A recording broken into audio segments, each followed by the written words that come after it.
everyone, it's Zahava.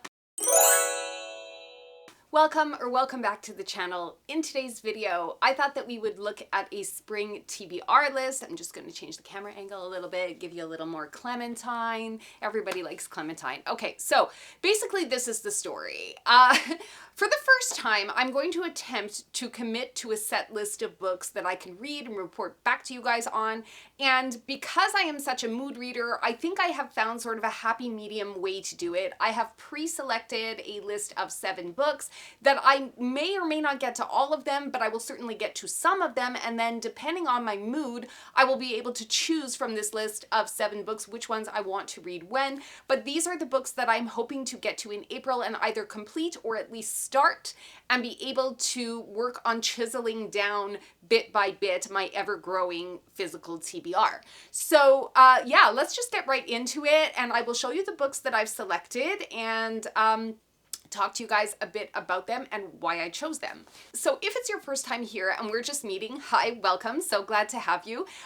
You probably don't know this, but people that are returning already do, and that is that I am a big fantasy reader. That is my genre of choice. It always has been. I do read a little bit of horror. I do read a little bit of lit fic, but what you will not see here, and I don't want to say not ever, but at least not now, because it's not really my vibe, are romance. I don't really read romance, although I do try to dabble in romantasy. I haven't really found any romantasy that has really worked for me.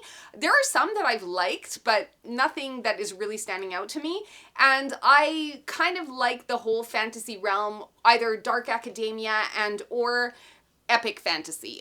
So there's going to be a lot of that on the TBR, because if you guys have seen the TBR video, the physical TBR video, you will know already what I basically have and what we're going to be trying to work on. But if you haven't, I will leave a link to the physical TBR video walkthrough, such as it is, in the description down below, so you guys will be able to go back and see that if you're new or if you've missed it, it's there.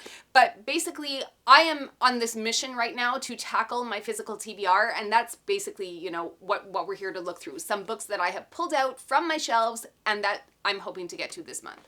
So the first one that I'm going to show you is Vita Nostra. Now, if you guys have been here a minute, I have been talking about this book for a long time. It has been on my hit list of books to prioritize. And now that I don't have any more library reads going on, I will be able to get into this one. I have the second book already from this trilogy, which is Russian, Ukrainian. I'm not really sure. I'll write it on the, I think they're Ukrainian authors. Yeah, it's Russian, Ukrainian. So the authors were born in Ukraine but lived in Russia. In any case, it's a translated book. It's part of a trilogy. I have the second one already, and the third one is going to be published later this year, I think in June. So I'm excited to get that, even though I know nothing about the series, aside from the fact that it's quite bizarre. It is dark academia, but it's kind of like out there. So I've been excited to read this one. I've heard amazing things about it. So that is going to be top priority. The next book that I'm going to get to in April is This Body's Not Big Enough for the Both of Us. And this is one that I picked up, I think, in the bargain section of Indigo when I was there, but it looks really, really cool. It's like a chimera? Is that the right word? So it's about a brother and a sister who share the same body, and they're both like PIs, and I guess things happen. I don't know. I've been looking forward to reading it. I hope it's good. It should be a wild ride. It certainly looks that way. They probably predictably have warring personalities, which will just add to the interest of this novel. So it's not quite fantasy, not quite magical realism. I don't know if I would classify it as sci-fi. I'm not really sure what genres this book would fall into or what categories, but I'll look it up and I will let you know across the screen what people are saying about the genre for this one, but I hear very good things. I would also like to get to Robert Jordan's The Wheel of Time series. Okay, so this one, there's a reason for it. I want to be watching the series. I think it's on Amazon Prime. I want to be watching the series. I know they're in season 3 right now. I've never read Robert Jordan. I don't know if I will continue on in this series or if I will even like the way it's written, but I can't bring myself to watch the series without having at least read the book first so that I know what I'm getting into. So this for me, I want to read it just because it's something like, I don't know, it's kind of feeling to me like it's on a checklist, like a to-do list of things to get to in order to, it's like, step one in accomplishing what I eventually want to be doing in the end, if that makes sense, which is to watch the series. So, but if I don't read the book, I'm not allowing myself to watch the series, basically. So I have to absolutely do this, get to this book. But it doesn't mean that I'm going to get to it in April. It may end up being in the month of May. There's no rush because it looks like the series is going to be going on for a while. But it's one that is going to be a priority read for, let's say, this spring. In the lit fic category, I have a copy of Honey, which is a fiction lit fic novel about the rise to stardom of a 90s pop star. It's, I guess, Britney Spears-esque or, you know, Christina Aguilera-esque, I don't know. But it just basically chronicles the life of an American teen as she rises through the what it is to become a pop star in the 90s. And I think that it could be a really wild ride. So I would like to read this one. Now, it may be very ambitious. You guys are probably laughing by now, but I really also want to get to The Will of the Many. I have this, it's been sitting in my TBR for months right now.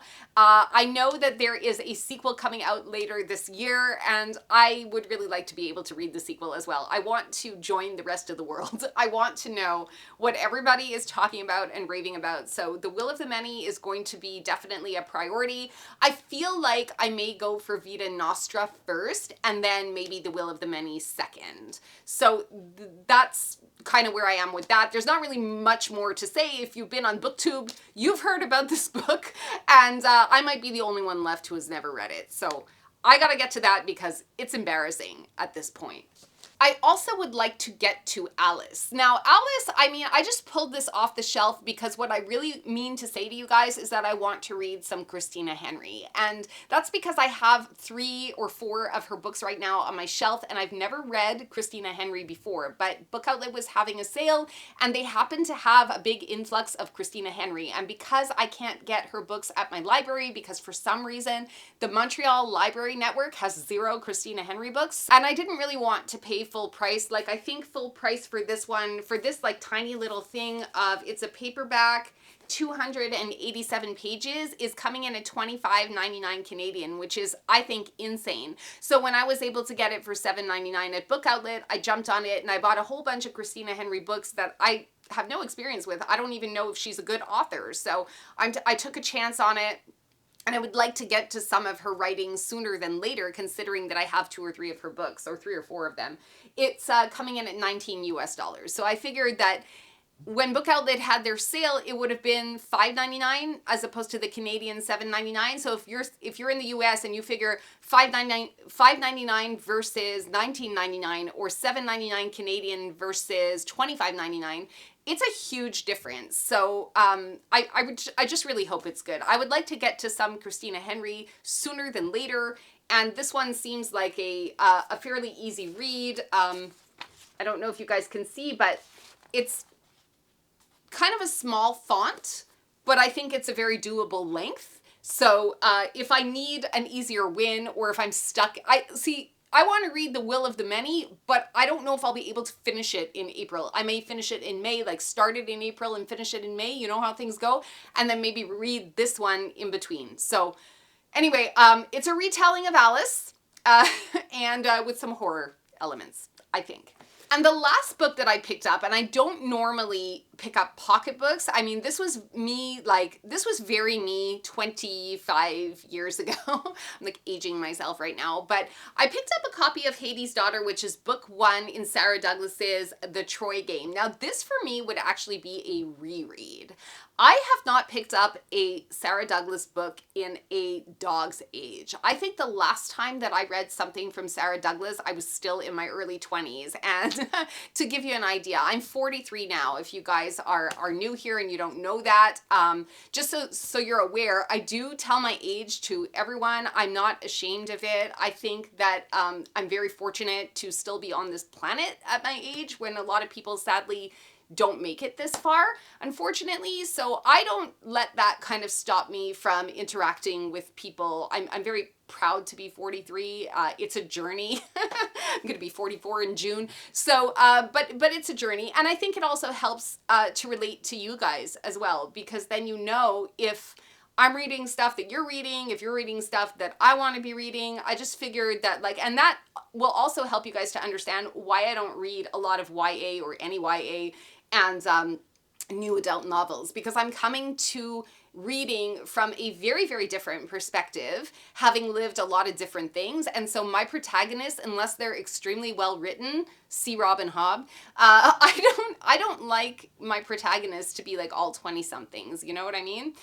With the exception of like Althea Vestrit and, you know, Malta as well, who is 13 or 12 when we meet her, and she just grows into like an amazing... Anyway, Robin Hobb writes her characters really well. You guys know that I think this, so I won't gush about her too much, but we are here to talk about this one here, which I found at a thrift store. It cost me $2, and because I hadn't read Sarah Douglas in a really long time, I thought that I'd pick it up, maybe try and get back into it, and I think I should be able to find some copies of this either at thrift stores, like the subsequent volumes, if I want them, either at thrift stores or maybe at my library. I don't know if my library has Sarah Douglas. Sarah Douglas is an Australian author.